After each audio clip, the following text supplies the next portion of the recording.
overkill. Hey, everybody. Wait, Yeah, we're I not think live so. yet. Okay. I think we are actually. Oh, it says setting up on my end, but I don't know. Not on my end. It says we're live. Okay, there we go. Well, yeah, there we go. Oh, you're right. You're Hey, right. Okay. everybody. How's it going out there? I'm going to pull up the live stream as well. I Give us should 1 sec. switch accounts. Perfect. Hey, Ross.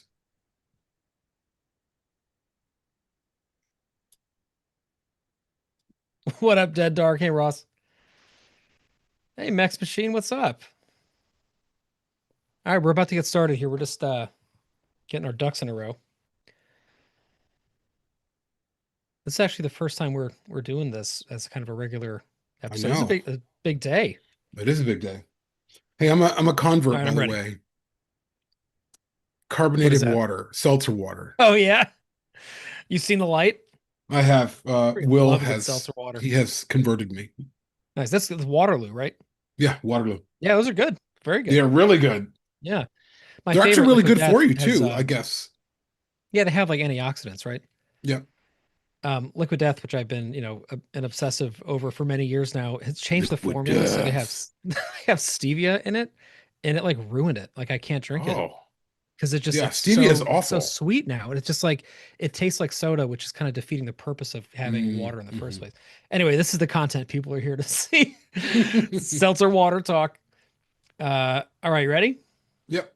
Hey Max, thank you for following the podcast just before we get started for 3 years. We appreciate that. Oh, Oscar, what's up, dude? All right, let's go.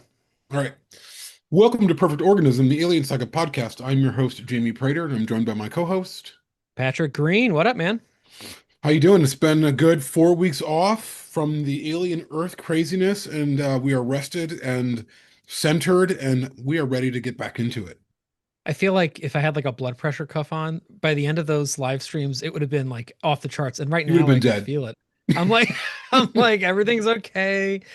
We've had time to like breathe a little bit. We just did a Shoulder of Orion episode a couple nights ago, which was a lot of fun. And that just came out. So if you don't listen to that show as well, make sure you do because Jamie and I also have another podcast, which is very exciting. And we'd love to share that with you too. And before we get going today, we got a couple patrons to give a shout out to. Although I got to say, not too many.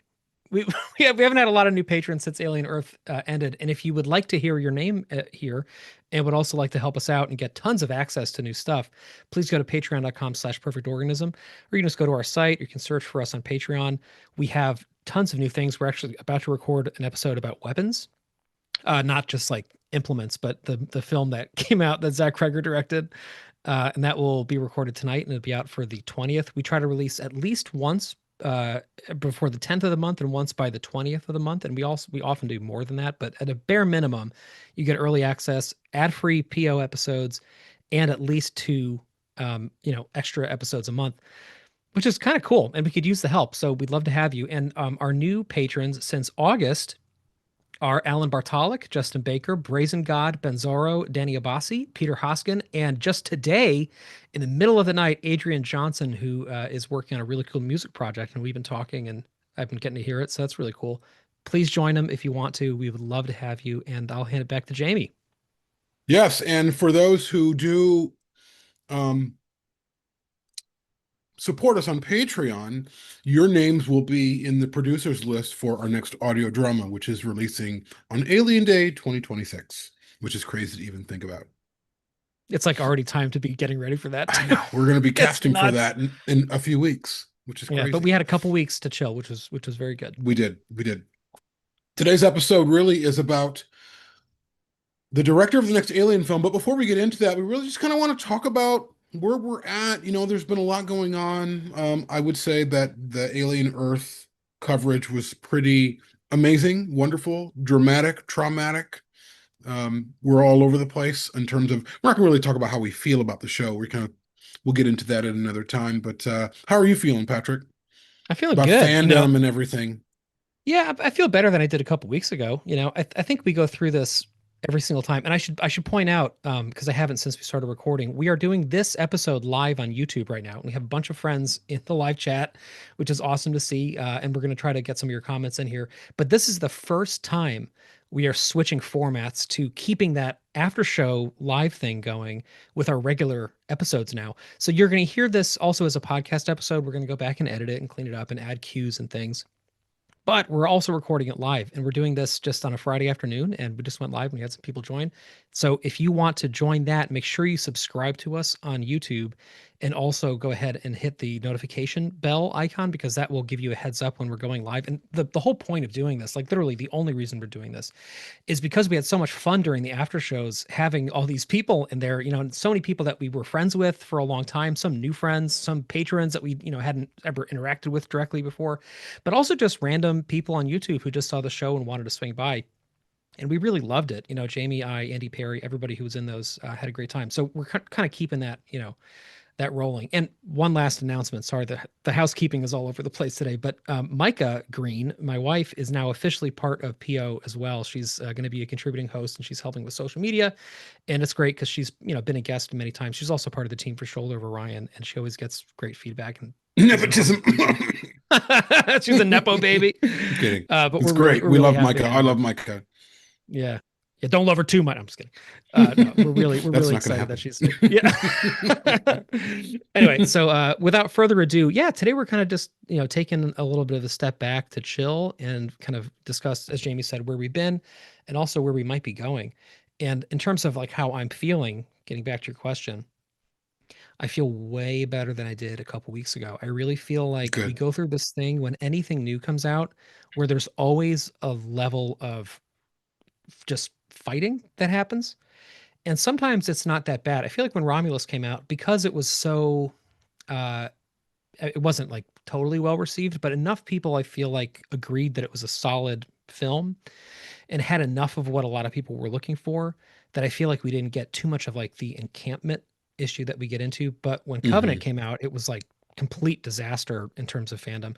And Alien Earth, although it is calming down quite a bit, felt a little in that direction for the first time since 2017. And I think I personally, because as anybody who listens to this knows, I came to this show as somebody who really enjoys Covenant, and my earliest appearances were us discussing that. I just coming up on 9 years ago. Yeah, literally, it's crazy. I got a lot of anger and vitriol and kind of bullying stuff when Covenant came out, which kind of I think has done more damage to my psyche than I kind of realized, because I was feeling some of that when Earth came out too, and a lot of the kind of people being very just aggressive, and it was kind of getting to me a little bit. But you and I, we've been through a lot together, my friend, and we're going to keep doing it. And the team has been amazing, and we have, I think, emerged stronger, than ever. I feel like the vibe, it's funny, the vibe even in our like work chat was pretty quiet for a couple of weeks. I feel like we were all sort of like, we needed space. And now it's like, we got the memes coming back and the gifts coming back, and people are, psyched to record. And so I'm feeling a lot better. I feel like we're, and I feel like fandom is kind of finding a place now with Alien Earth where like everybody's kind of more or less just okay with their opinions on it, and they're not having to fight too much, which is always nice. How about you?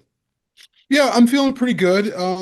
I am appreciating the time away, or I appreciated the time away. I'm definitely back to I'm feeling like I'm back to where I need to be with the show. I'm feeling reinvigorated, energized to talk about what's ahead. I definitely need to take as much space from Alien Earth as possible. I don't, it's not a show that I'm going to be watching anytime soon, or discussing, honestly. But there's plenty happening in terms of the next Alien film that's going to go in front of cameras in the spring, and which is why we're here today. And I'm excited to talk about that, and not just about who might be directing that, but the setup for that, and what that will mean, and where it might go, and where it should go, and what Alien is for us these days. Yeah, that last part was quite a big question, I think, unto itself. Yeah. And I think that kind of gets at something. And you wrote a lovely post-mortem that's on our website that if people haven't read, you should. I think you get a little bit into that there. But it's something that's been on my mind a lot, which is I don't think that there is like kind of a unified direction that everybody agrees this franchise should go in. And I think maybe the clearest indicator of that is the Sigourney Weaver announcement, which, I'm sure we're going to have to also Yes. discuss today too, Yes. which was, at New York Comic Con, where I was a week ago today, actually, which was incredible. I was there with, my family and Andy and some of her family and Adam and, a whole bunch of us got to get together and meet up, and it was really wonderful. And, and the panel where Sigourney was talking, she was mentioning this Walter Hill script, which is something that we had reported on and some other people had reported on back in 2019. It was No, it pre-COVID. was later than that. It might have been 2022, something like that. I think it was in the teens. I think it was that long ago. Really? Yeah. Yeah. I'll check it out. We have a live audience now, so I can't go back and fact check. But while you're talking next, I'll make sure about that. It was a while ago. Mm, And at the time it felt very much like kind of a non-event, but having Sigourney very formally talk about it, in a very public setting. I mean, New York Comic Con is massive. I got to say, having been to San Diego a couple times now, New York, I think, is bigger than San Diego. I mean, it's a massive really? convention. Wow. Yeah, maybe not bigger, but it's very comparable to it. So there's a lot of people there.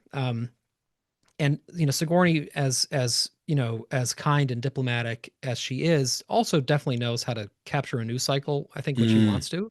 And I hmm. think she had a great moment to get maybe some support for this idea and put it out there.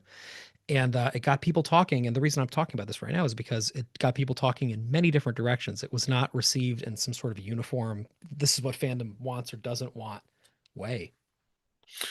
Yeah, that announcement was very interesting. I know for me, it really excited me, and it excited me on a really uh, in terms of Alien, a primordial level. Like she talked about what the story might be, and really she set it up as if Ripley had been in prison for her, essentially for what she did in Aliens and what that has done to her, um, how where her character is at that time, and she would play the character as the age she is now. I mean, they'd probably take some years off of her, I would imagine. She'd probably be in her maybe late 60s, mid 60s, which Sigourney certainly could pull off.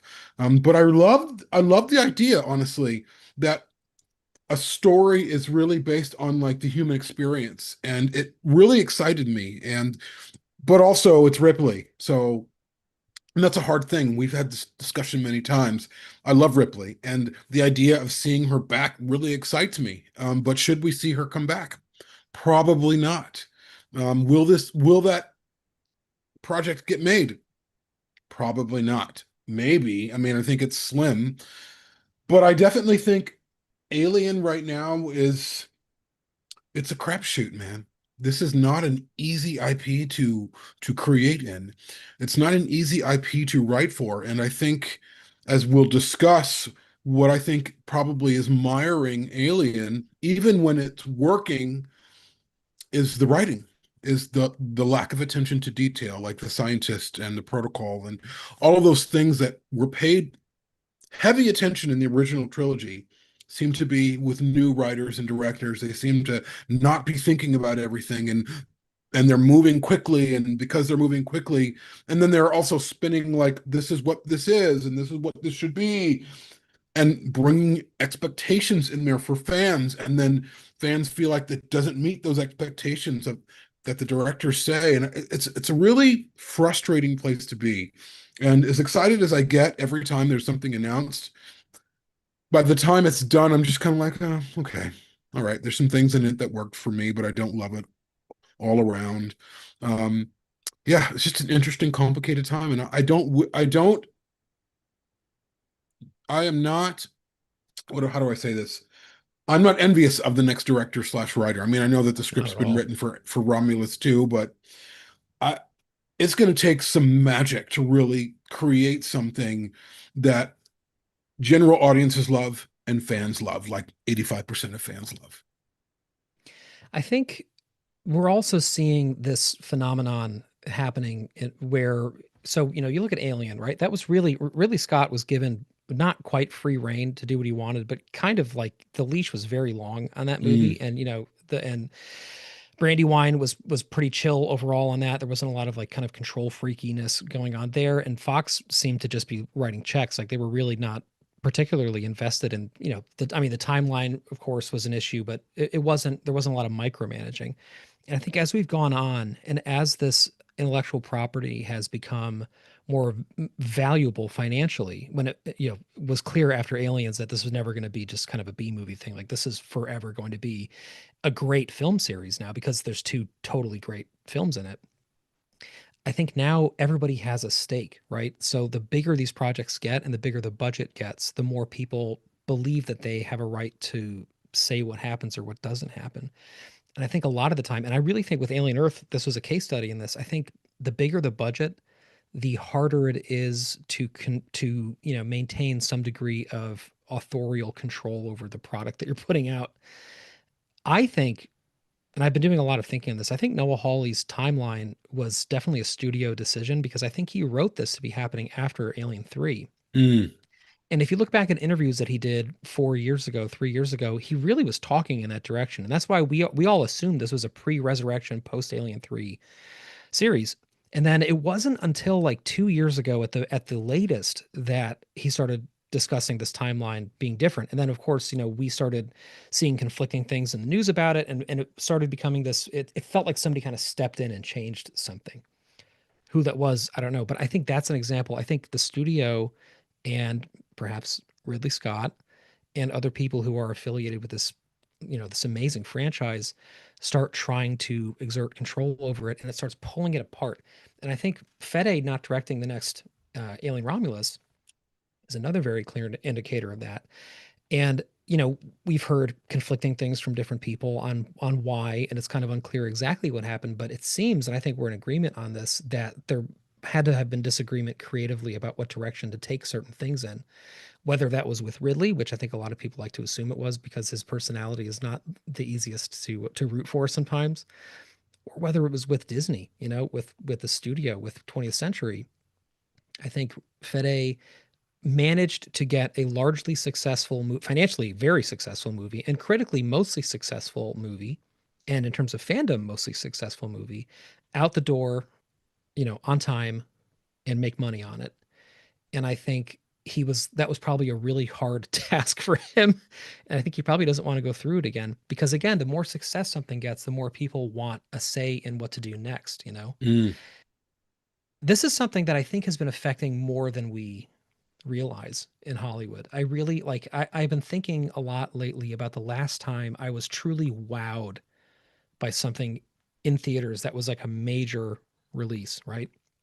I mean, I haven't seen the new Tron Ares movie, but I know many people who have seen it, and the consensus seems to be like, oh, it was fun, you know? I'm like, why is everything just like fun now? Like why was the new Jurassic Park movie, Jurassic World Rebirth, so poorly written, and it had fun sequences in it, but it wasn't like, I don't think about that movie ever, like at all. And I really think this is kind of the issue that we're running into is the commodification of these movies, I think is making a lot of people have a lot of stake in saying what happens next. And what happens when you put a lot of cooks in a kitchen is the food comes out like shit because nobody can agree on what to put in next. I 100% agree with you. And the irony here is that Alien has always had this like adversarial uh, relationship with the company, the fucking company, Weyland-Yutani. But unfortunately, the company has always been either Fox and now Disney. And you have all of these cooks in the kitchen, everyone saying, this is how it should be, this is how it should be. And of course, the proof is Alien Romulus made money for sure, but it made money. And I think the best parts, and I think all of us agree for the most part, the best parts of Alien Romulus were the parts that Fede had free reign to do. Jackson's star and the world that he created. And then when you got up to the space station, it just turned into aliens/aliens again, mostly aliens. And I don't know if the days of James Cameron, someone like James Cameron coming in and having a lot of creative control are over, but I definitely believe as not just an audience member of this IP, but someone who has been following it and been in fandom since I was in my early 20s. This IP is suffering under the weight of producers and studio execs just meddling and meddling and meddling and meddling and meddling, and everyone needing a say, and everyone having a say. And I think that comes out the most in, again, and I'll always go back to this, the writing. The writing for these films are, sometimes it can be great, has moments of greatness, but then it just falls off a cliff, and can be shitty and nonsensical and adding things, or not, or not having consultants there to say, hey, this doesn't make sense, and really making as airtight a script as possible. And again, I'll go back to the original trilogy. Those films were airtight, and of course people can go and pick things apart, and I'm sure I could too. I think probably the most in Alien 3. But largely in those original three films, you had characters making really, really great decisions, things really adding up. Like you had, like, for instance, the corporate interest in aliens. You had Weyland-Yutani sending their own forces in. You had protocol in place. You had all of these things, even the characters talking about protocol, much like Alien, where you had Ripley saying protocol is this, ICC quarantine says this. Whereas as you get in subsequent films, all of that falls away. So then you have, like in Prometheus, you have this trillion-dollar company hiring all of these people who've never met. They wake up on a ship. They don't know anyone. Then they start acting ridiculous, and people are smoking and like just doing things like you wouldn't even be able to. You would not even be an astronaut these days if you were a smoker. That would be a risk. The company's like, you are a risk. We're not bringing smokers on board.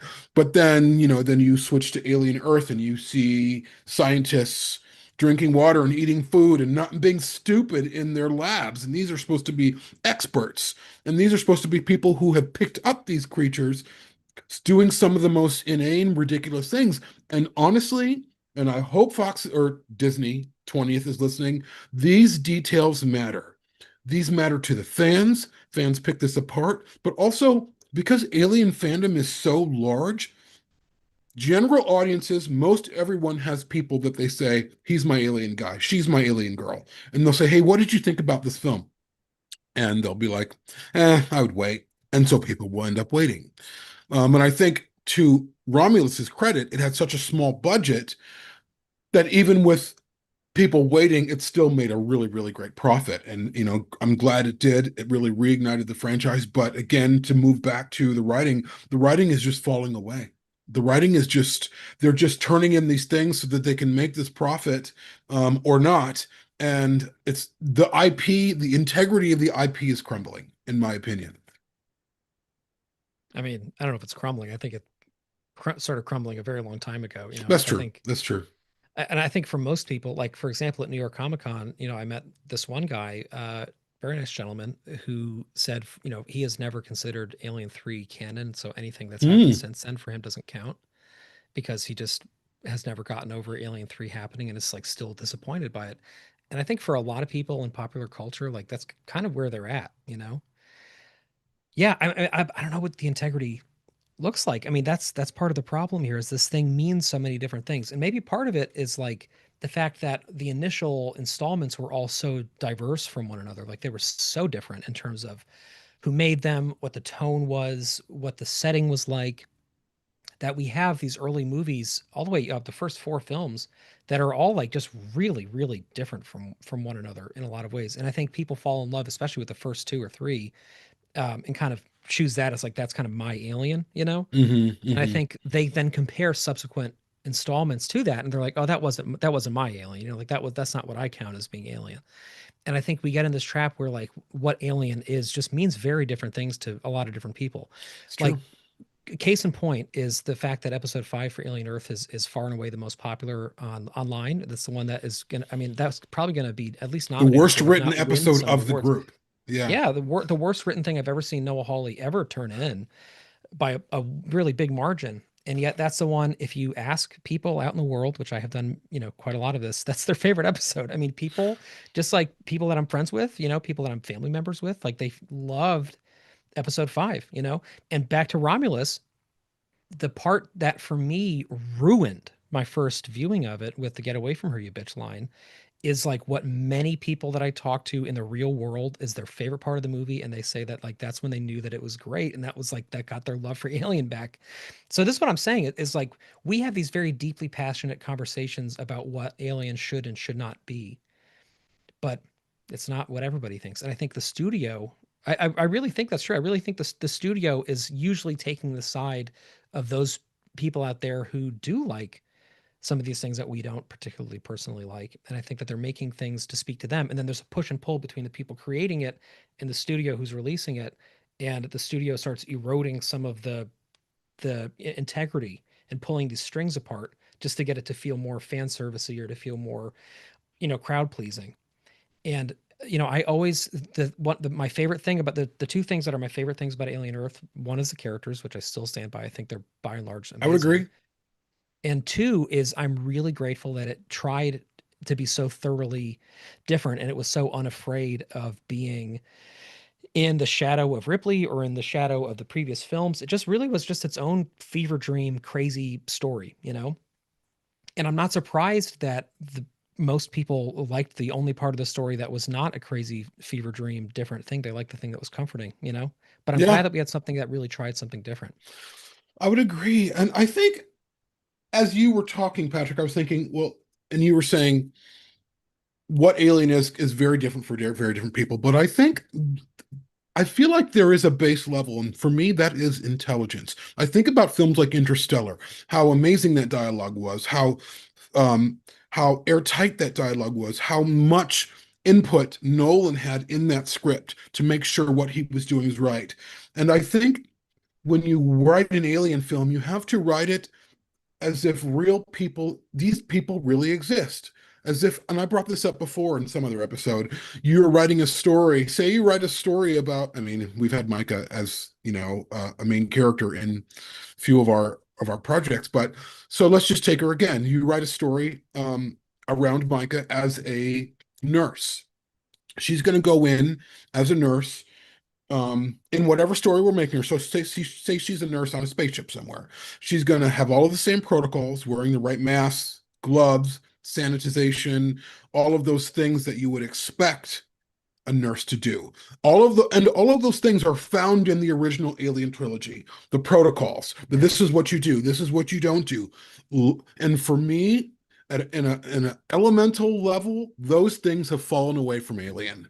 And what has taken its place are characters making some idiotic decisions. Characters who are scientists, who are biologists, who are geologists, um, who are smart, capable people doing things 5-year-olds would do. And I Yeah, and think all for three of the me, most recent things do that, other yeah, than Romulus, which also does it a little bit. But I mean, Prometheus is like the cardinal example of that, right? Covenant has a shitload of very bad decisions being made by people who are supposed to be very smart, and Alien Earth also just has just really head scratching moments of incompetency by people who should be like as competent as you can be to be chosen by yes, such a big company for such an important mission. yes. And I will continue saying this for the rest of my life. When the audience feels like they're smarter than the character, you've lost them. Now, I will say this about Romulus. I don't think there was ever a time where I felt like this is stupid. What they're doing is stupid. I just don't think that those characters were very, except for Andy and Rain marginally, and maybe Navarro, those characters weren't really that well developed. But even like with Navarro, like she would sit in the ship and she'd say certain things and like, no, this is how things happened. Like they had that elemental important quality to characters and it really worked. So at the end of Romulus, like what I didn't like about Romulus was the fact that Rain essentially became Ripley at the end. That's really what tanked me. And then the other thing was the aliens just felt like they were incidental. They weren't really scary. Some of the designs on the jaw was weird. But I have said like three very specific things that I don't like about Romulus. But all in all, as I've thought about Romulus more and more, I actually like it better than Alien Earth. I think it's a more successful film than Alien Earth. I'm appreciating it more. Um, But even some of this, like one of the things in Romulus is, where they're trying to get the facehugger off of Navarro, and Reins like, why don't you just freeze the tail? I'm just like, we had two films of people saying, like, trying to get this thing off, and they could never get it off without killing him. And this girl who knows nothing just says, freeze it. Oh, and they just pull it right off. Bullshit. Fuck that. Like, but again, but honestly, even with that, I can take that. That's okay for me. I can live with that. I think about Romulus a lot. I do not think about Prometheus. I do not think about Alien Covenant. And honestly, I haven't really been thinking about um, Alien Earth. And I think what's miring these films are a lack of intelligence. But Alien Earth is it's a strange thing because we do have some really wonderful characters. We have original characters. We don't have a lot of repeated lines, if any. I mean, maybe a couple words here and there. I think they did a really good job trying to make something really, really different. But I think where it failed is in the realism, is in things like when you fire someone from a job, you know, um, on an island, and they're working for a trillionaire. There are protocol in place, and protocol and the details, the things that matter, the things that make real characters are just they fall away and they don't care and they're not written well. And for me, it ends up just pulling me out. And my hope and my prayer is that whoever is listening, whoever is going to direct Romulus 2, and we can eventually start talking about that, our ideas for who that might be, really thinks about detail, thinks about if a ship from a planet goes up to a space station, representatives of that company are going to be like, where are you going on either on comms or on a ship? Why are you going up there? That material does not belong to you. You're committing a crime. You will be put in prison if you do what you're doing. Thinking about things like that make this world believable. And as I just said that, I realize what's not working for me is this alien world. It just is not believable anymore. And with those original three, even with the issues of Alien 3, that world is fucking believable. It is, but I mean, I feel like I see very few, mainstream Hollywood films that feel like that anymore too. I mean, that's just something I think about all the time, is how movies increasingly feel empty almost. There's like this Mm, sort of, it's like they're kind of like becoming more soulless, I think. And I don't think Alien Earth is soulless at all. I would But I agree. think in general, I think a lot of what we're seeing now just feels kind of like it's ephemeral, I guess is what I'm trying to say. It comes and we talk about it for the month that it's in theaters, if it's even in that. I mean, now it's 2 weeks half the time. And then we like never talk about it again. And just before we get to Romulus 2, going back to the Sigourney Weaver thing. So Jamie and I had a couple interesting little conversations about this when it came out. I was initially actually kind of happy to hear about this because, and it made me realize something about Alien Earth that I really love about Alien Earth, which is that it has opened me up to the idea of not being strictly in continuity all the time and not being quite so regimented about this has to have a causal effect on this. Ripley's Narcissus had to be on board the Romulus because that's, makes sense and something like this idea of everything has to be very small universe straight line.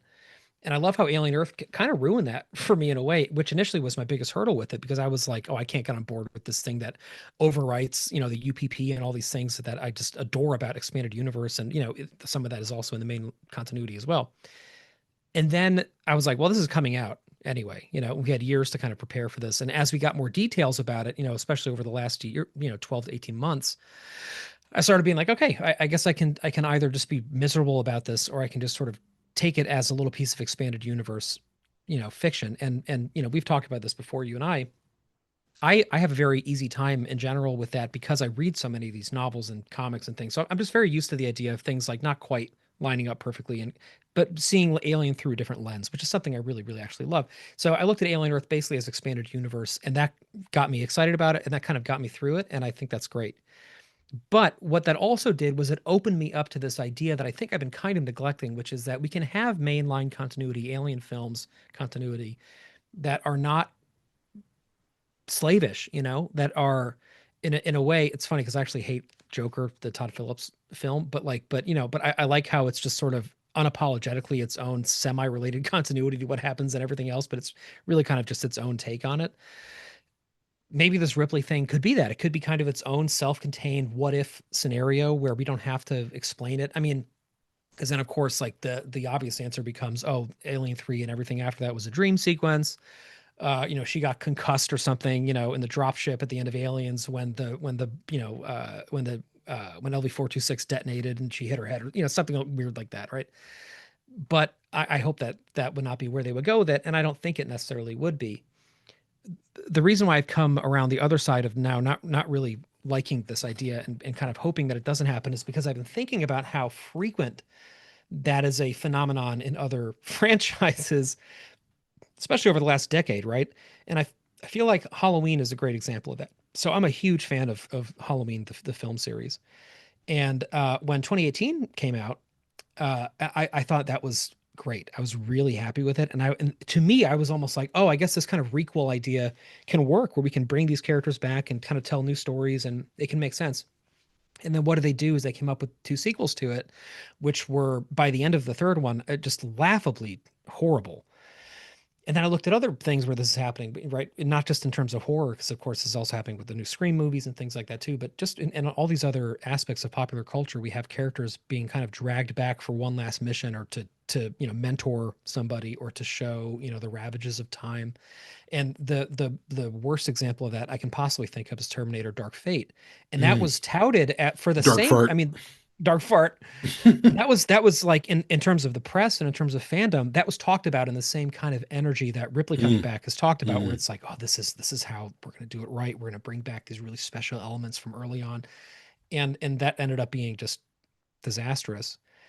And and again, it's not just disastrous in that it was a bad movie, disastrous in that nobody ever talks about it. Nobody ever talks about Halloween Kills or Halloween Ends. Nobody fucking thinks about those movies because we see them for what they are, which is an easy way to get people back into seats. It's an easy way to get people into the theater to watch something because it's somebody that you've missed, and it's somebody who will make you feel nostalgic, and it's something that an audience will enjoy. And like any good junk food, right? You have a great time while you're eating it, but you never think about it again. You're never like, oh, I really missed that time I had an airhead in fourth grade. Like, no, you know what I mean? Because it's not actually special.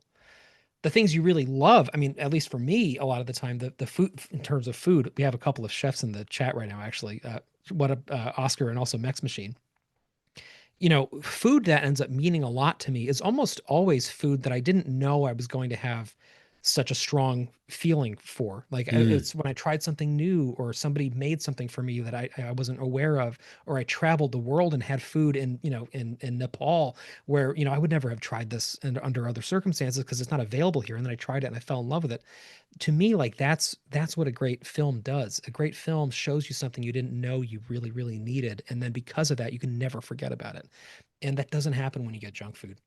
Yeah. And I keep thinking about like films like Oppenheimer or Interstellar or Inception, films that are highbrow, really well written, well produced, they look gorgeous, well acted, and those films make $1 billion. So that tells me and tells us that there is an audience for this type of thing, that you can devote time, you can make things intelligent. And again, this is this realization. I think what I've just been responding to, I think what's just been disappointing me isn't the setup for Alien Earth or the setup for Prometheus or Covenant. It's how those things have been dumbed down. How those things have just been, oh, let's just go with this script. We have a budget. It has to be out in this time. And even though those are very real things, and producers or specifically directors are up against, you know, you know, I don't know if everyone understands this, but when a director is directing and they're on set, they're not just, oh yeah, it's a director, it's great. There are producers on set. There are producers in their ear. What's going on? Why does this look like this? Why did you make this decision? Is this going in the film? This is weird. What's going on here? This is what they live with. Unless you're Christopher Nolan, who no one fucking even touches him because probably these days in Denis Villeneuve. I don't know why. I'm gonna edit Vanoof. that out. The But live audience the, is going to see it though. I know, but those directors have such a great track record that people are like, we trust you. But then you get sort of lower tier, and you have these other directors that maybe have had some hits here and there, but it's their first big studio film, and there's not as much trust there. So the studios are just metal, metal, metal, metal. And the Alien IP has suffered since Alien 3, when those all of those producers were meddling and putting their fingers in that pie with Fincher, which is of course, part of cinema history now in terms of how much went on behind the scenes there. And yeah, and I hope that can change. I hope and because there is evidence of again, not just Nolan films, but then you have stuff like, and I brought this up many times, and or Rogue One, or even like Ryan Reynolds sort of push to do his Deadpool films, and they've stepped back, and those films have been highly successful. Deadpool versus Wolverine isn't just great because it's Deadpool and Wolverine. The writing in that film is fucking amazing. The writing is so good. It makes so much sense, and it's really, really funny and really, really poignant. And I guess a part of me, I just feel like I'm pleading. I'm pleading for 20th century slash Disney to let Alien be as intelligent as it used to be, and to let the right director slash writer come in and really boost it. I don't care. Like, for instance, if I think about like what didn't work for me in Alien Earth, which specifically, and I think that this is probably something more that directors could work on, which is the way the alien looks and how it was iterated and how it was performed. And it just sort of took a shit. Just took a big old dump, and it just looked like garbage. That is something I think that directors or whoever's involved can be like, no, this needs to look good. Um, but just let these films stop dumbing this down for us. Stop dumbing it down. Trust the audience. Trust the director. Trust that what they're bringing to it um, is something knowledgeable, as opposed to we want as many people in the seats as possible. We're going for a PG-13 rating. We want everyone to be comforted, so let's just regurgitate every fucking line that we've heard before. Yeah, I'm just, I love this IP so much, and I am exhausted Yeah. from feeling exhausted and let down. Somebody in the chat earlier, and I'm sorry, I don't remember who it was mentioning that. Ghost Hound X said this, that the new Predator is PG-13, and I'm sure you've seen Predator fandom is currently having a lot of drama about Yeah, that that movie doesn't look aspect, that right? good to me, anyways, by the way. I think it's going to be good. I actually think it's going to surprise us. I think that's going to be a good Okay. movie, but we're going to see. I mean, it depends if that PG-13 rating was put there by the studio and the film was edited around it, or it depends if like the Hmm. story itself didn't really necessitate anything else. Because again, it's like why decisions happen, right? If a Hmm. decision is made for the right reasons, then I think it's made for that reasons. It's funny you keep bringing up Nolan.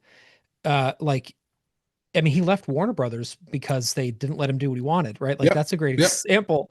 But by that point, his brand cachet was, I mean, he is by far the most bankable living modern director. And people will push against that.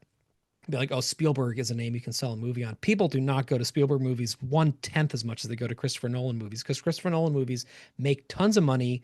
They're usually original concepts, and they're really critically well regarded. And like, what more do you want, But that being said, though, the film around which, although we'll see what the Odyssey looks like, Christopher Nolan had the most creative control was Tenet, and I think Tenet is dog shit. I think that is a terrible, terrible movie. So, even great directors do have some stinkers sometimes. And, maybe, and I guess what I'm saying is there are times where like studio meddling can help, right? Like to your point about the look of the alien, right, in Alien Earth, which I think we can all agree was a little subpar to varying degrees of a little. Uh, it would have been nice for somebody to step in and be like, this just doesn't really translate to camera the way that you want it to. It doesn't really look very good. But it's like they didn't do that, but then they were like, you have to change the timeline. This can't, this can't collide with other things. Just people will get over the fact that you're writing over continuity. Just kind of go for it anyway.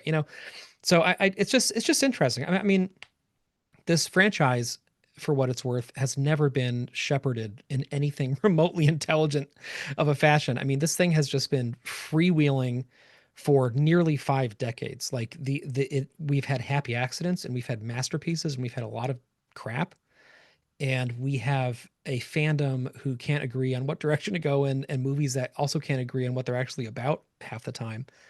And it's kind of a recipe for disaster, you know. And I guess before we move on to the Romulus 2 thing, actually, this is a good transition into it because, you know, I'm thinking a lot about Demian Runya, the director, who is not directing it, or at least that we know, but who was kind of being rumored to for a little bit.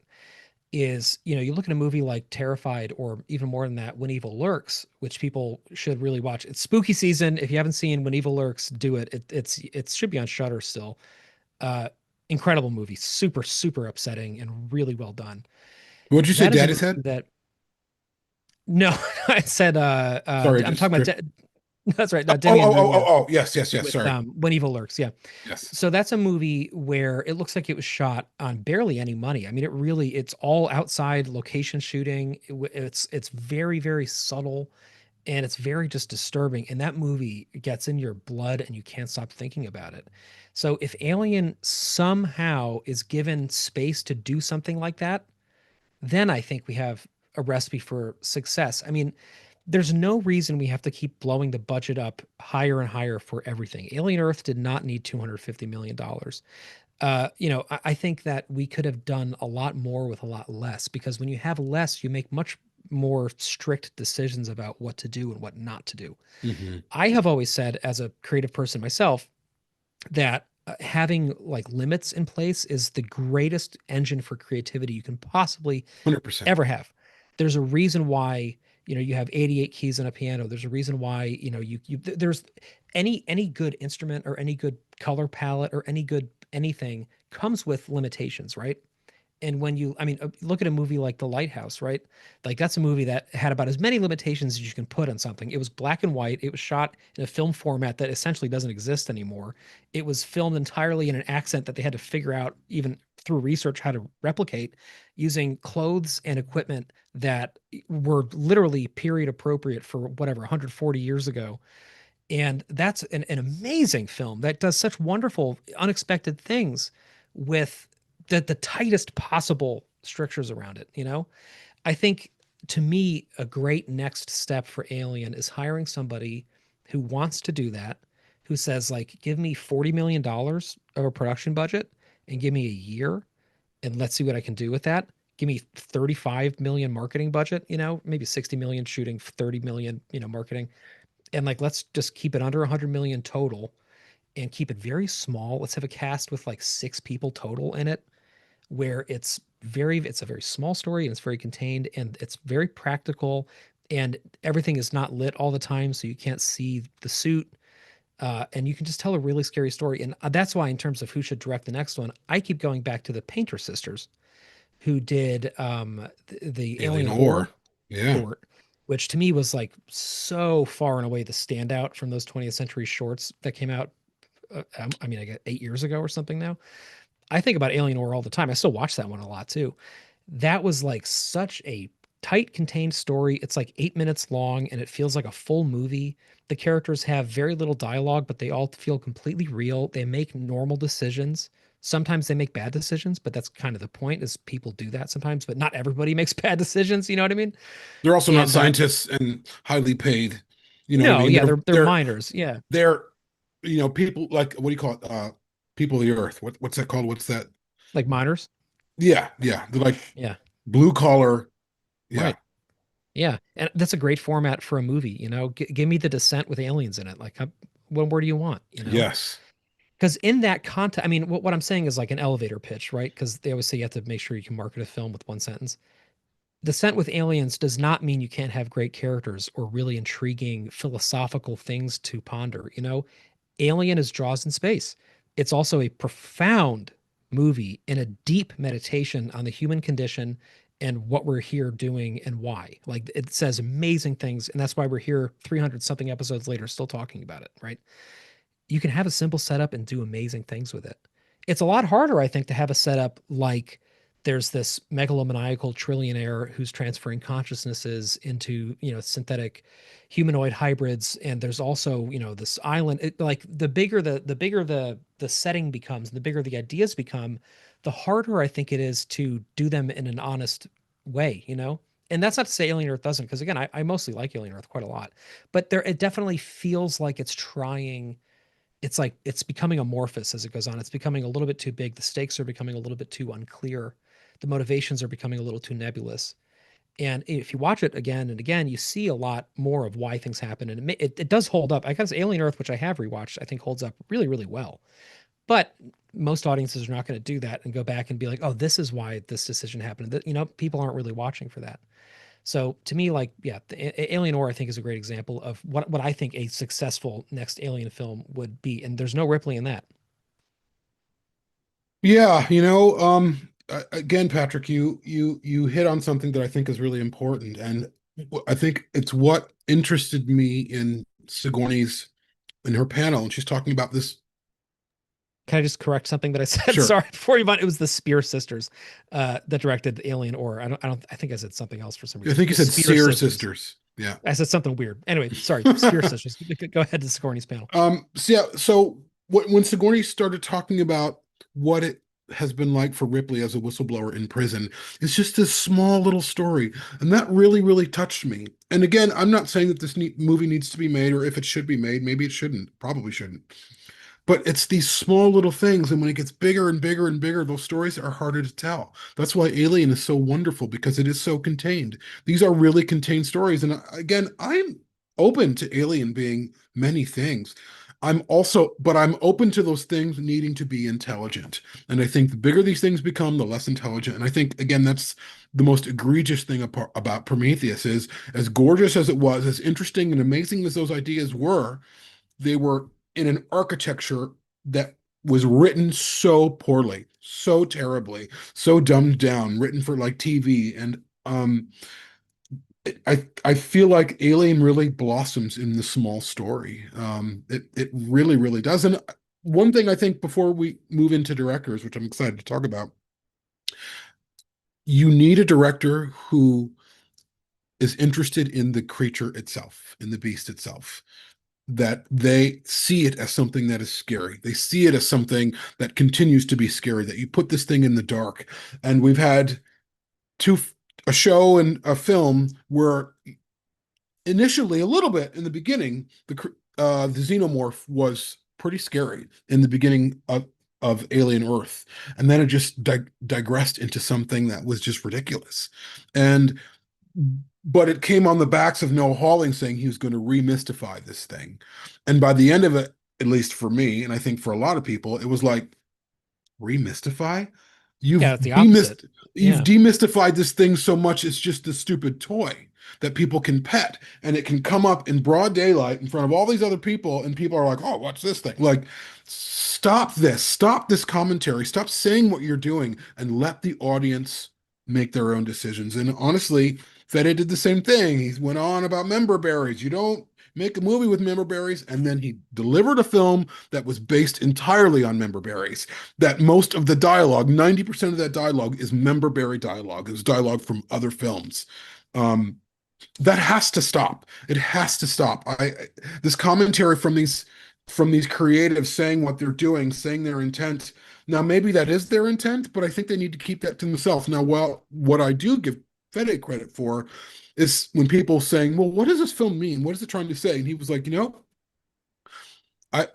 let the audience decide what it's about. And he really stepped back from that commentary, and I really laud him for that. But again, as we move into the director's conversation, I want someone who sees the beast, the creature. I know you don't like the term beast. The Call it whatever you way want. Dane Hallett sees it, the way Matt, what's Matt's last name? Hatton. Manhattan sees it. If you look at their drawings for Alien Covenant, they see this thing as vicious, as beautiful, but terrifying. You look at those drawings; those are terrifying drawings. Oh We're yeah. not seeing that. We're not seeing that in when this thing finally gets on the screen. We're seeing something way dumbed down from that. And I want someone to come in there and to see the potential in these things, that they can put this back in the dark, and we can walk into a room with a character and be afraid because we don't know where it is. We don't really know what we're looking at. So This is why, and I have been saying this since the beginning, And I'll be super annoying if I end up being right about it. Ultimately, is that's why I think Covenant really has the makings of a great cult movie. I really do, because to me, It was the vicious. the Yeah. level of horror in that film and how scary the imagery was and how freaky the creatures were, like that stays with you. I mean, Yep. that the neomorph stuff is very frightening, I think. And the Xeno or the Praeto or the, Proto, or I mean literally the same thing as three different names depending on which wiki you're looking at. We'll call it the protomorph. That to me, although I wish they had used more of the actual suit, is also very scary. Like it I acts agree. in a very frightening way. It feels very Yes. heavy. It feels Yeah. very intentional. And that shot of it on the lander, with its teeth bared, where it's ramming the glass. I mean, that is fucking incredible. Like Yes. it's things like that that make me In love broad Alien daylight. Covenant. Yeah, and it's so scary. And when you lose sight of it and it's going around the side, I mean, that's really, really scary 100%. stuff. And this is why I go back to Covenant, and why I think future, generations will probably give it a warmer reception than, our generation did, because I think it really is the only thing since the original three films that speaks to the implicit horror of being stalked by your own mortality like that, of seeing something so human and yet so incredibly non-human and being so afraid of it. And like, I mean, for all the things that I adore about Alien Earth, and there's a lot of them, to your point, there's none of that for the creature. And it's funny because Noah, who I think is an amazing creative person and a brilliant guy. Every time the alien came up in conversations, including with us, he was very blasé about it. Like so when they asked, about why they made the design changes to look less human, his answers were very kind of like half-assed in my opinion on that. Like he was always like, well, and I just thought it looked too human. So that's why I thought, let's make it look a little more kind of like crustacean-like or more insect, And I thought maybe, if he's going to be on all fours, because I think that looks better, like why don't we just get rid of the tubes on the back, the smokestacks? And every time he said things like that, I'm like, I have never talked about the alien like that before. I also Hmm. know you, all these amazing people, and we have 18 people in the room right now, by the way. Hey, everybody. All the amazing people here talking in the chat, the people listening to this out there. None of us talk about the alien like that because we are obsessed with it and by it. Like this is a major driving thing in our lives, is this creature and the mythology and the morphology of it. But it was interesting. Like Noah, clearly his priority was just not the alien. And I really truly think that had he had his druthers, there would be no alien at all in this thing. I think that he wanted to do a different show set actually in the alien universe. I do think this was going to be an alien show, but there weren't going to be aliens yet in it. And I think the studio or Ridley or somebody was like, you can't sell an alien show without aliens in it. And I think that's kind of how this whole thing started, where he was like kind of dragging his feet, like, well, then I guess we can have it, show this different side of, Wendy. And it just ended up falling flat. And then again, towards the end of the, right before the finale aired, he said this other thing that I've been thinking about a lot, which is, people are forgetting that this is a horror show and things don't tend to end well. So, what at the end of season one might look like the aliens have really been domesticated and are behaving like season two, I would assume is going to be set up, if they do it, as something that ends in a very different place, which I would love, and I think that would help fix a lot of the issues with the way the xenomorph is in season one. But this thing is you're still going to have 9 hours almost of television where the alien is really, I think, poorly handled, and like having another season after that where it's handled well won't erase the fact that you still have to get through all of these other hours where it's not. And it's like these concessions that we make for the things that we love, and the things that I love about Alien Earth, I end up forgiving a lot of things about it that I kind of wish just could work better. There's things about Alien Earth that I haven't even talked about because I almost don't want to point them out to people, because I feel like it gives like, it's like red meat to the people who really want to dislike the show a lot, so I don't Hmm. even say, but like Hmm. I probably have watched it more than almost anybody in the world because we had early access and we had to rewatch things to talk about them, and then we had to rewatch them for the after show, and then I've also rewatched it since. So a lot of Alien Earth I've seen probably 5 or 6 times now, if more, maybe more than that. And like I've noticed things in it. A lot of things actually are better when you go back and make more sense, and actually really were thought through in very dexterous and subtle ways. But there's also things that like they clearly just forgot. Like and to me that sucks, because it means that I have to like defend those things from people, almost in defense of the things that I love about it. So I'm trying to be better about not doing that. Anyway, long story short, this next film has a high order. So, you brought up Denis Villeneuve, and I know he's a director that you've mentioned before. I've obviously mentioned him too. He's one of the best directors of our lifetimes. I think he's an incredible man. I don't know, but incredible man, incredible director. I think he's a good guy too, but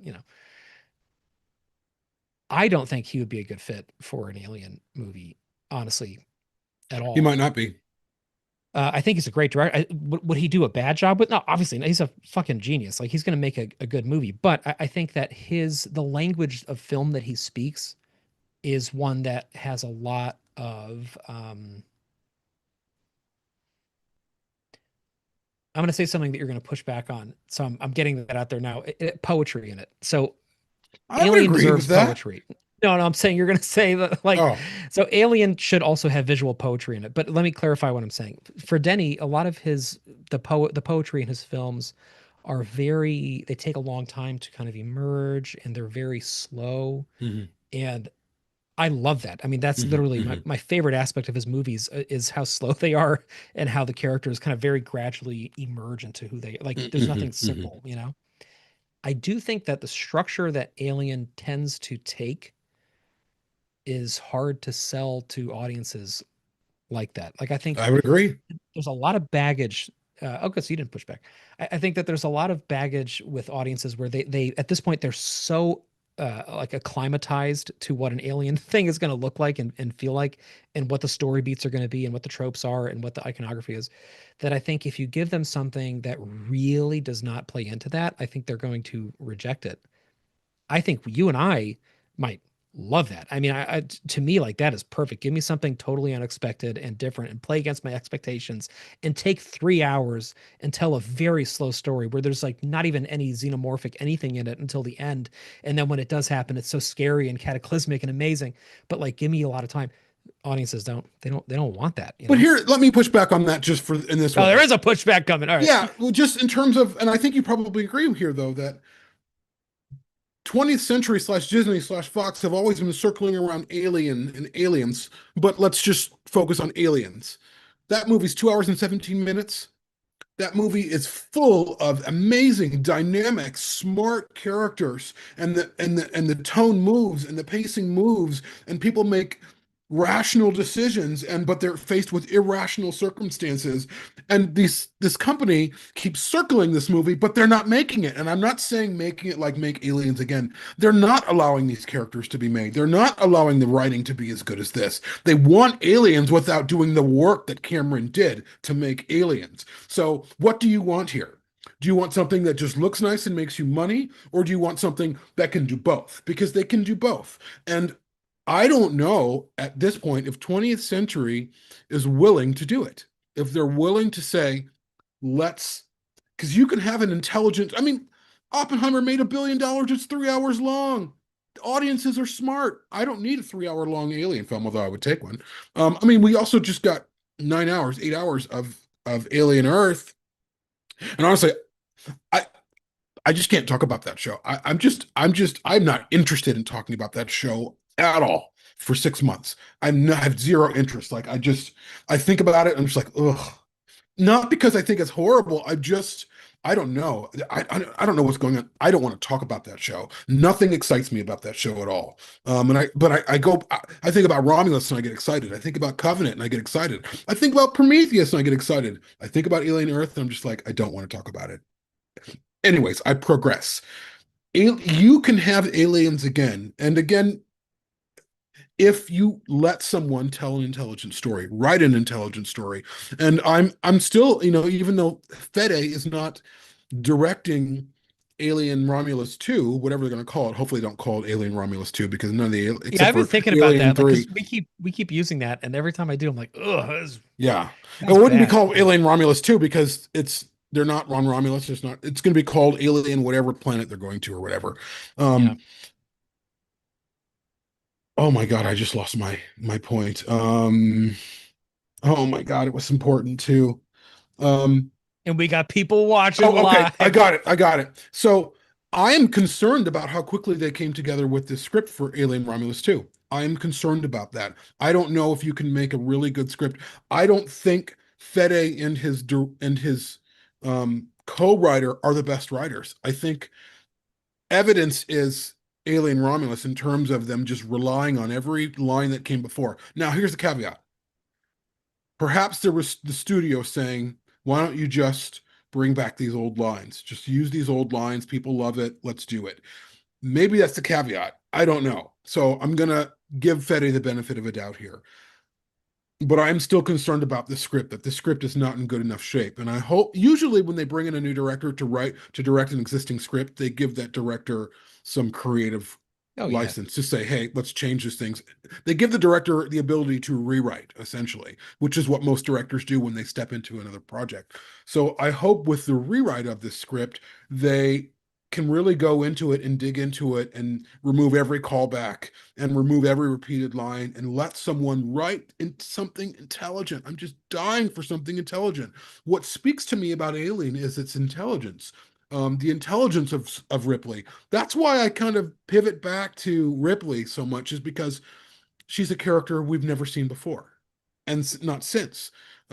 Daniels was not as Daniels was, and when I bring up, so I'll bring up Shaw and I'll bring up Daniels and Rain, and I don't mean, and I will not, and I'm not bringing them up to say they weren't like Ripley, but what I am trying to say is that Ripley had agency that they did not. Their agency, even though Shaw was very different than Ripley, she wasn't a very smart character. She wasn't like, all of her lines were perfunctory. She was very kind of goody two shoes. She only became interesting at the end when she lost everything and she had to make her own decisions, as opposed to, this is what I choose to believe, and we don't bring weapons on a scientific missions. This isn't even your mission. Like why? Like why wouldn't Charlize Theron's character Vicker say, no, we're bringing weapons because we don't know what we're about to find? Like stuff like that that doesn't really make sense. That Ripley, as written by those other directors and performed by Ripley knows we need to be careful. I want that kind of intelligence in a character, and we just have not seen that. Now, I'm not going to bring in the characters of Alien Earth because they're just so different from the core, like first four films, and then the two prequels, and then Romulus. It's just very different. They're in a different set of circumstances, so I can't even really bring them up to compare. But I will say, Wendy was smart, had her own agency, found her own agency, cultivated her own agency, asked questions. Why are we doing this? Even, was it Nibs or another character was like, what's up with this Peter Pan thing? They started deconstructing it. I loved that. I loved that they did that. They started breaking down their own world. Like, this doesn't even make any sense. Who are we even? Why aren't we ourselves as opposed to who they want us to be? I love that about Alien Earth. Here I am talking about it. But with the main films, we're just not getting that. We're not getting that at all. We're getting these ciphers of characters, these versions of different characters before, who are stupid, who act stupid, who don't act like Ripley. And we don't need another Ripley, but we need characters who are as intelligent as Ripley is. Yeah. And Grant. But as a little thought experiment though, just imagine Ripley does come back and she is written poorly. Like imagine Ripley comes Oh back and God. it's Jamie Lee Curtis and Halloween Kills. Can you imagine the way fandom would react Yep. to that? To Yep. having Ripley dragged back, have continuity completely destroyed in the main canon of the films, probably.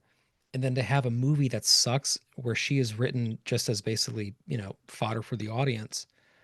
I mean, that would be horrible. And I think I might have texted this to you. I've been thinking a lot. I tend to get a little. I kind of push back when people talk about being like personally upset about films that come out because I'm kind of like it's a movie. Like if you don't like it, you don't like it. You don't have to make your personality how much you don't like it. That I might make that my personality for a little bit. If they bring Ripley back and Sigourney back and they bring back Space Mom and then they give her this like dog shit movie, that would be like I would have to take a break from fandom for a little bit. I think that would be really, really difficult for me. And Partly they've done also that. because They did that with Alien Resurrection. They brought her back. She was an interesting they character. did, She did yeah, nothing. She did no, nothing. She, even though it wasn't the same Ripley, she had nothing to do. She was just yeah, along for the ride. Like, you did this to Ripley? Sigourney Weaver as a version of Ripley? You did this to her? I mean, fuck Joss Whedon, but I mean, that's who did it to her. But yeah. I agree. Sorry, I'm distracted because the chat. There's so many great thoughts in the chat. I'm gonna have to get used to not always watching it. You guys are saying really cool things. Yeah, but the thing is, Resurrection came out, 4 years after Alien 3 did. So it wasn't like you had a lifetime of, pent up, dwelling on Ripley. I mean, to me, like, and I also I've never looked at Ripley 8 as actually being Ripley. And I'm grateful for that. Like, I'm grateful that for all the dumb decisions that Joss Whedon has made in his life, he wrote Ripley 8 as a separate character. So that we Mm. could kind of be like, because on her own, as Ripley 8, she's kind of interesting. I mean, she's kind of interesting. She is. She does some things that are very compelling in that movie. And I think about Ripley 8 sometimes. But like, it's easy for me because I don't think of her as being Ripley at all. Like, it's just a different character to me. But actual Ripley coming back, and not only having actual Ripley coming back, but having it happen 36 years, whenever this thing would come out after losing her, like after she died in a movie. And not only that, but having a movie, and somebody in the chat was mentioning this, where you bring Ripley back, but like you would also then, one would assume, have to resurrect Hicks and Newt too, because you're going to be overriding Alien 3 at that point. Hmm. So like, if that was all a dream, then where are Hicks and Newt at this point, And that, it just opens up this whole like, it just feels like it raises the stakes of having to be good to a point where it's like that, it's almost like franchise ending. Because if we overwrite everything and we bring everybody back and we say all of the pain that you felt for Alien 3 wasn't really pain, like all of the processing that you have done as a global fandom for 3+ decades of a movie that almost all of you initially truly struggled with and have since come to see a lot of poetry and meaning in, because of how hard it is and because of the pain and because it's one of the only mainstream Hollywood movies ever released that kills off beloved child main character in the beginning of the movie, as well as the quote unquote love interest in the very beginning of the film, and then tells a story that takes place starting from a place of loss and ending from a place of triumph in a final losing of another character. Like, I mean, the way death is handled in Alien 3 to me is genuinely profound for entertainment. And to rewrite all of that and be like, nah, it's okay. To tell all those people who have never gotten over what happened in the early 90s that, like, meh, it actually didn't really happen. Like, that just ruins it for me, unless it's a masterpiece. And if it were like the greatest Alien film ever made, and if it were Andor level perfect, writing was incredible, pacing was amazing, attention to detail was great. If it were truly transcendently good, then I would maybe be okay with it. That's the truth. I would maybe be able to say, okay, maybe Alien 3 really didn't happen, and maybe I Yeah, can the move on. of error would have to be very, very small. I mean, Anything and less than that would be a yeah, disaster. yeah, and yeah, yeah. I 100% agree. And I think honestly, the Alien IP is just a track record of just sort of fuck up after fuck up after fuck up. Even with as much as we love about Alien Earth in fandom, I mean, you go and see people tearing that show apart. Friends of ours, but then you have people saying, "Oh, I loved it. I thought it was great. I thought it was compelling." But a lot of the people who we love and know, who are part of the show, people on other shows, they are in a lot of agreement with us. Like, oh, like with episode 5 and like the treatment of the alien and Wendy talking to the alien and word of mouth. And this thing, word of mouth sinks things. And one thing I wanted to bring up, I think about Star Wars when I think about Alien and how Star Wars, they started to bring it to Disney Plus, and the shows just got worse and worse. Mandalorian got worse on season 3. I That mean, is crazy. Like, the first season of Mandalorian is like a perfect. yeah, I was like, this is the future of Star Wars. In the second season, the whole time I was like, this feels like it's going away from that, but there's still enough. And then the third, I have never finished the third season of yeah. Mandalorian. Around The the third final season was episode, terrible, I couldn't finish it. I was like, where this they will just turn him ruin the into rest of it. Mando Dad. Like, yeah, it was awful. It's But then you so have these, stupid. other show like the Book of Boba Fett, where they take these characters who are evil and they give them a heart of gold and they completely eviscerate them from anything interesting. Ruined. And Yeah. then let's we can talk about the films too, where you had The Force Awakens, which was fairly derivative, but it's the biggest film of all time in domestic box office.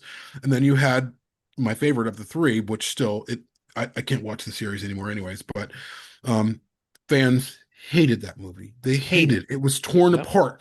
And then you had The Rise of Skywalker, the end of it, the last one, and I walked out of that movie theater so angry. I was so mad. I was like, this is utter garbage. And those movies still made a shit ton of money. But the word of mouth was so bad that, well, it was so bad that Disney was like, we're not releasing any more films. And they didn't. And the first one that they were, well, no, wait a minute, though, was that Han Solo movie released after that or before? No, I that think it was was before. before. Yeah, Okay, that was yeah. around yeah, that was So after they Rogue have not One was the released second. any other films, and they're doing this Mandalorian and Grogu film later. But this is their case Which in hang point. on, which was not a film. That was the fourth season of The Mandalorian, and they're doing Oh, a Moana 2 with it, where they're making what was supposed to be a show into a movie and releasing it theatrically. So even that, it was interesting. not actually greenlit as a movie at all. It was the fourth season of the show, and then they were like, let's just put it out as a film. Interesting. With our Space Mom in it, Sigourney Weaver, by the way. But Yeah. Star Wars is case in point where even though these things make money, word of mouth is so bad, fandom is so powerful that word of mouth kills it. I think that's what's happening with Alien. Like, I mean, you look at Alien Earth in the last few episodes, you look at the Metacritic score, and you look at like viewership, fell off a cliff, fell right off a cliff by the end of it.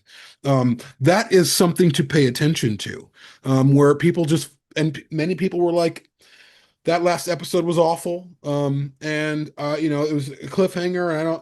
And a bunch of different things. These things have legs. Word of mouth has legs.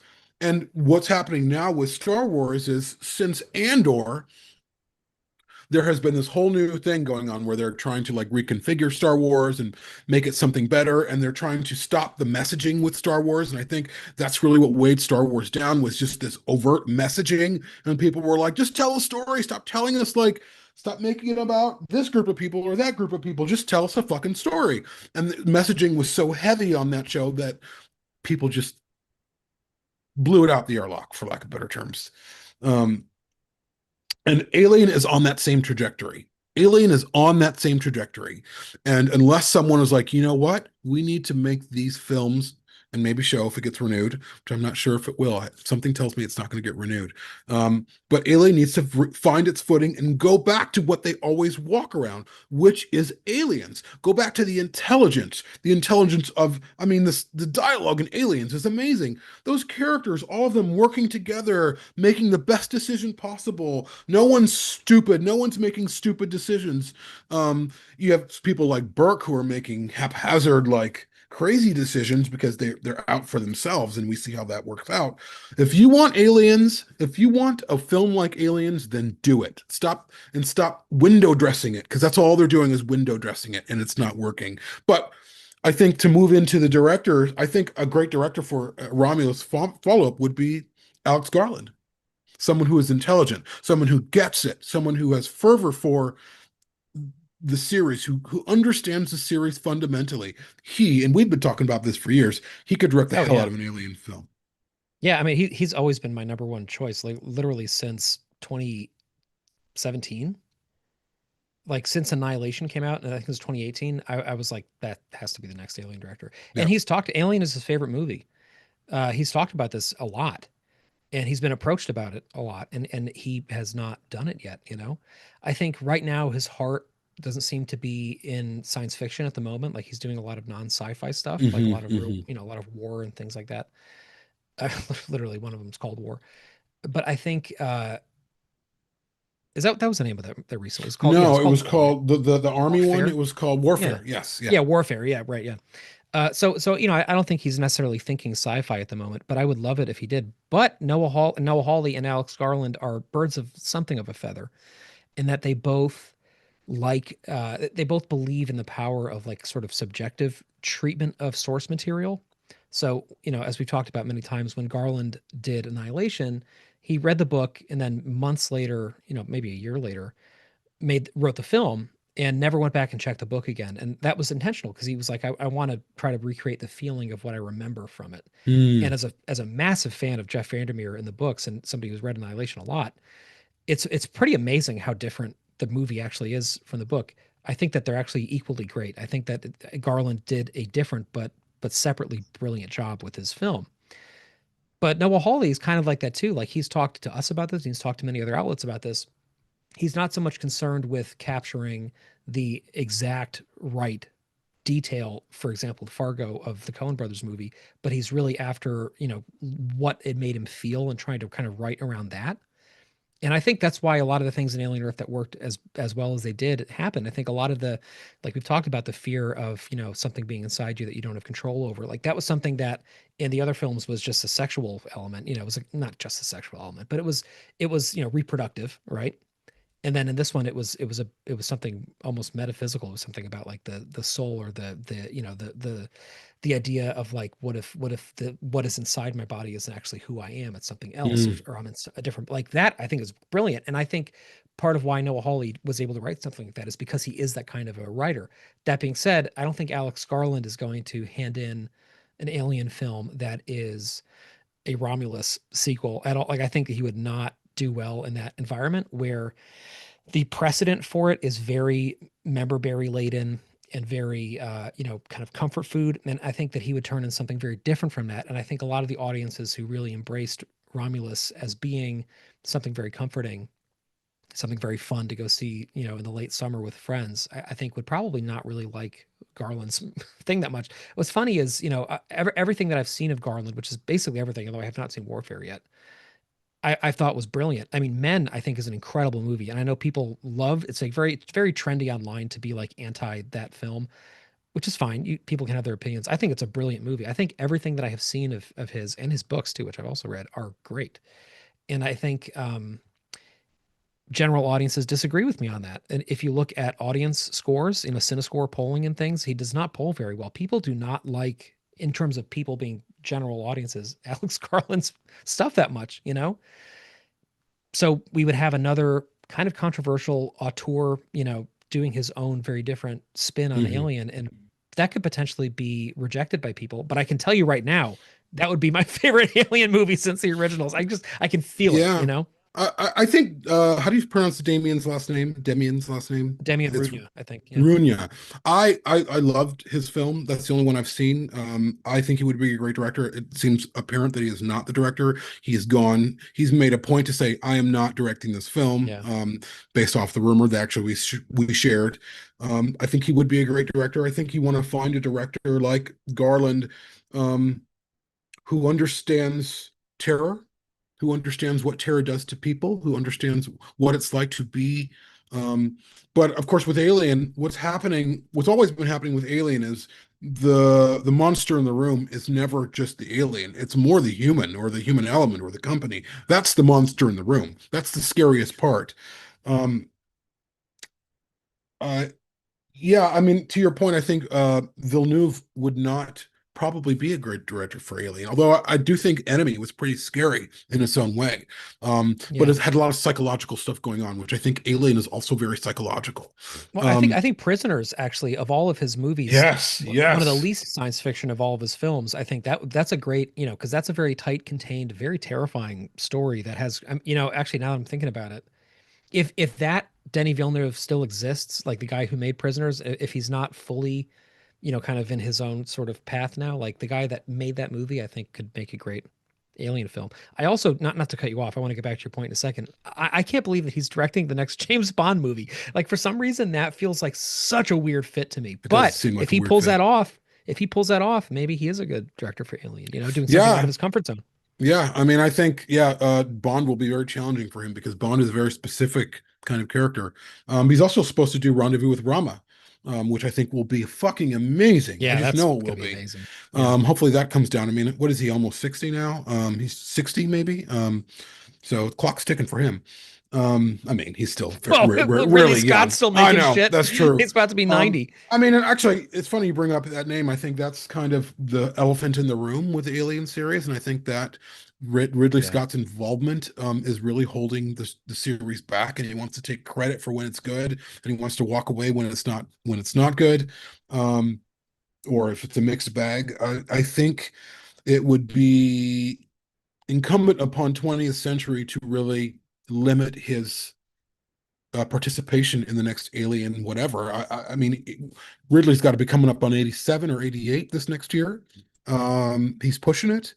Um, I, I, Yeah, I I think he's will about to turn always, 88. I will always appreciate and respect his role in the Alien series, but he also, for better or for worse, he turned out two alien clunkers. Even though there's greatness in both of those films, and I think Covenant's the better of the two, they're clunkers. And it was clear in some ways that he was sort of disinterested, and he's gone on record for years how disinterested he is in the alien. But then he'll circle back and say, "Oh, maybe I was wrong. Maybe there is still life in the beast." Um, I mean, he literally was just saying that, right, at New York Comic Con again. yeah, At the statement, he was saying how, like when I first created this franchise all those years ago, little did I yeah, know that those same corridors that I had sketched would one day be done such justice. And I'm like, Ridley, those were not your yeah, corridors. This was not yeah. your movie. This was Dan O'Bannon and Ron Shusett having this idea and putting it together and then bringing it, and then you were attached to it after that. Like the degree of ownership that he assumes over Yeah, everything. And I say this as yeah. somebody who kind of likes elements of the prequels. Like I think Ridley gets way too much ownership, and he should not be EPing every single Alien He project. shouldn't. And he keeps getting that credit on everything. And I'm like, even though from what we've heard, he was somewhat disconnected on Alien Earth. I guarantee he was still exerting because he's Ridley Scott. He's Yeah. Christopher Nolan, but decades into the future, where just nobody's going to say no to him. Yeah, although I feel like Christopher Nolan has some wherewithal that Ridley Scott does not. Ridley Scott's a bit delusional these days, and I Oh, they're think very different people. Yeah, no, I should clarify. They're different people. What I'm saying is, in terms of industry standing, like it's like having it really was a Christopher Nolan figure for a long time in that's Hollywood, true. Yeah. and is still treated as such, even though his movies are so all over the place now. People still talk of him as like this, living legend, and he's Sir Ridley. You know what I mean? But so they're very different filmmakers, and personalities are totally different. But what I mean is like he's somebody who studios will tiptoe around because they're afraid of upsetting him. And they're doing that to the peril of Alien. Honestly, they're giving him too much clout. They're giving him, and I mean, what's the last successful film he's made? Nothing.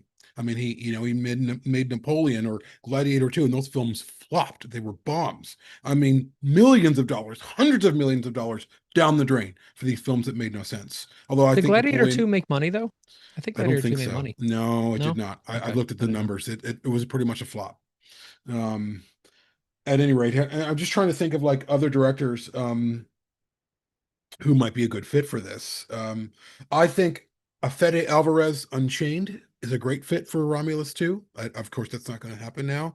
Fede Alvarez, where people step away and let him create a film that he knows would work, I think that would be great. I don't think James Cameron could make another great alien film. I mean, his these Avatar films are trash. Unless it's a fucking Trash. movie about blue people, he's not making Yeah, anything. yeah, yeah. I mean, he's talking about making a Hiroshima film. Um, but I know, I mean, the director of Daddy's Head, who is also the director of what's that one film, the Irish director that we saw It's of a different person, it's a but different yeah, person. It's another one. Who yeah. directed those two I films? can't One remember the was names now. I can't. Oh my God, I wish I could remember his name right now. We had this Fantastic. stretch last year of frame rates where it was like every horror movie we saw, we were like incredible. It was like hit after hit after hit. And I always remember like because it was around this time last year and we saw Daddy's Head, which I still think is just one of the scariest movies I've Oh, seen like as an 100%. adult. And of course now I can't think what they what the hell were the Irish guy with the doll. Oh, Yes. what was that? Yeah, the doll, and then the other one with With the well, rabbit. with the rabbit, and then the big wooden guy at the table, the wooden doll. That's a doll I was talking about. Yeah, Yeah, yeah, yeah. I yeah. can't remember the name of those films right I now, don't know. I'll but they're cut this from the so good. episode. The second, They're so good. the one with the wooden doll wasn't as scary as the first one that he did, where the guy So ends up good. on the island and he's, oh, that was so scary. He Yeah. would be an amazing director. Um, we'll figure out his name and we'll share it later, maybe. Yeah. But yeah, I think that but I also, these studios, 20th Century / Disney, they're colossal conglomerate studios. So when you agree to direct a film, you're not agreeing to direct your film, you're agreeing to direct their film. That's a whole different ballgame. And again, to go back, and we should probably wrap soon because this is probably like an hour and 40 minutes. Um, these Alien has become studio films. It has become films that are, and they need to, as much as possible, they need to be given the kind of creative freedom Tony Gilroy was given for Rogue One. I'm sorry, for Andor, but also Rogue One, And an who amazing gave them film. that creative freedom? The Your studio favorite did. woman. Kathleen Kathleen Kennedy Kennedy. did that. Yeah, yeah. It was her She knew doing. Yeah. better. Yeah, yeah, and I don't know why. And yeah, and actually, I think probably she also gave creative freedom to some of the other, like Robert Rodriguez and some of the people behind Maybe the other it shows, just but didn't to do its a good detriment, job. not understanding Yeah. that these were not the good fit for this show. I honestly don't know if Hawley's a good fit for Alien at this point. I think he should have made his own sci-fi show Mm. without the alien in it, honestly, at this point, because it's evident that he's not really interested in the alien itself, as evidenced towards the end of the show. Towards the beginning, he seemed really interested in it. But who knows? I mean, I just hope that 20th Century makes a really good decision. I also hope that they're listening to other people, that all of the execs in charge of this IP and the budgets are really listening, as opposed to waiting for their chance to speak, to say, what is this? This doesn't make sense to me. Um, yeah, but I also understand too the studio system is in a precarious place. Um, Studios are being bought out left and right, or sold left and right. Yeah. Things are moving from this hands to new hands. Um, it's And we're a also we're caught in this like death spiral. And I know this episode is incredibly long, but just something that we've talked about a few times that I am really noting now is that we are in this model where if a movie doesn't like instantly make a shitload of money, they pull it and just put it on streaming or like yep, right away. yep. So we're having this, so audiences are getting to the point now where like nobody cares. Like nobody needs to go to movie theaters anymore because they know if they just wait like 8 days, I mean, like Sinners, right? One of the biggest hits of the year. Incredible movie. Audiences turned up for that. It was doing great in theaters, and that was on shelves. I remember like I was getting dog food at Walmart, and there was a physical copy of it like 6 weeks after the movie came out, Mm, and it was still in theaters because that was one that was making so much money they kept it. And I was like, I can already watch it at home physically, not even just streaming. So by the time that happens, it's already been streaming for a while.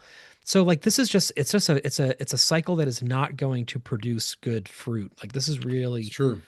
a problem. Actually, do you know what would be a great director for an alien film? Is the director who did Last Days on Mars with Liev Schreiber. You should see that film. That film was I fucking haven't seen that. scary. Oh my God. Yeah. It's one of the best science fiction films I've seen in years. Also, the Europa Report, another great sci-fi, a little bit lower budget, full of scientists on another planet or on some station who make really good decisions, and Mm. fucking amazing. Highbrow, really well written, really well performed. Those are the directors you need to find and say, hey, do a once over on this script. Yeah. Just kind of as we're getting to closing here, I'll say, I also want to say, I think that Ugla Haugstadter would be an amazing Yes, I would potential agree. director. I would agree. I think that she has real vision and real command of characters and scripts. And even though Alien Earth got pretty sloppy in some ways, her episodes 4 and 6 were very tight episodes You're of right. television You're right. with a lot of character development and a lot of Andor like moments where people are, having intelligent conversations and things are really, really moving in directions that are interesting.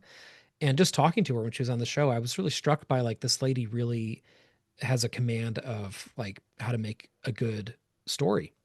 And I think she'd be great. And I think, that I think it would be wonderful to have a non-male director. Not like that needs to be the primary consideration, obviously. But I do think that we have had a lot of sausages in the stew for a long time with this Hmm. franchise. For 5 decades, Hmm. it's been Hmm. exclusively men.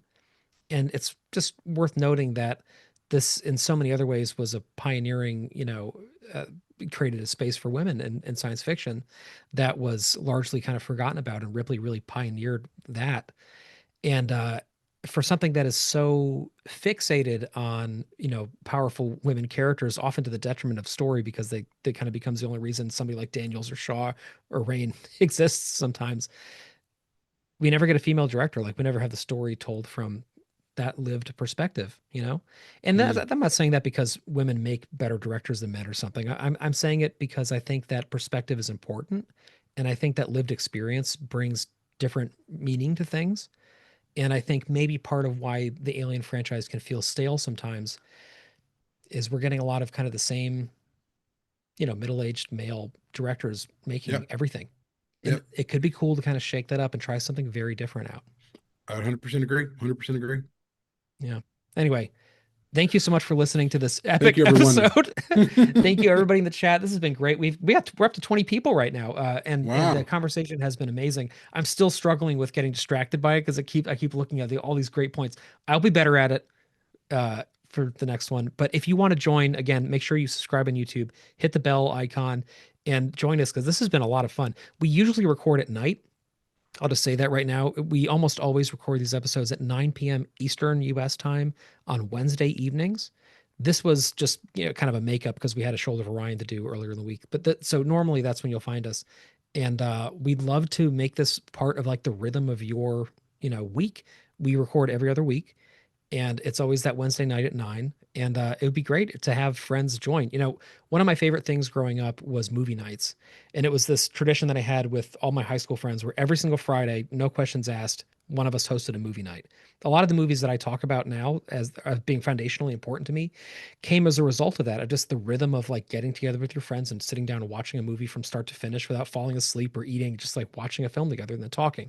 And so if we can provide a space kind of like that, think of us as your Wednesday movie night, and join us and just hang out. Yeah. We'd love to have you. Seriously, thank you. Thanks, everyone. We'll see you soon.